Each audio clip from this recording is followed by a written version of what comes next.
পা ঠিক আছে, দৌড় ঠিকঠাক, তবু কোথা থেকে যেন আসছে ব্যথা। সমস্যাটা হয়তো আপনার জুতার মধ্যেই লুকিয়ে আছে।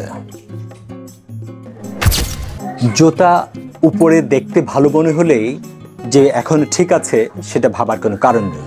অনেক সময় জুতার ভেতরের কুশনিং নষ্ট হয়ে যায়। মূলত 5টি লক্ষণ দেখলেই বুঝবেন আপনার জুতা পাল্টাতে হবে। প্রথম লক্ষণ, জুতার পেছনের অংশ ক্ষয়ে গেছে।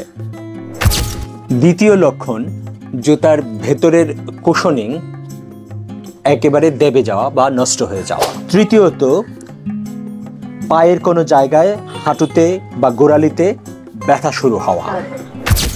চতুর্থ যে লক্ষণটি দেখে আপনি বুঝবেন যে আপনার জুতা ক্ষয়ে গেছে, সেটি হচ্ছে জুতার এক পাশ ঠিক এভাবে অথবা আরো গাঢ়ভাবে ক্ষয়ে যাওয়া।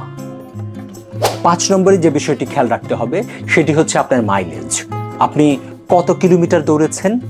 500 থেকে 800 কিলোমিটার পর্যন্ত সাধারণত দৌড়ানোর পর একটা জুতা ক্ষয়ে যায়, তখনই আপনার জুতাটাকে পাল্টাতে হবে।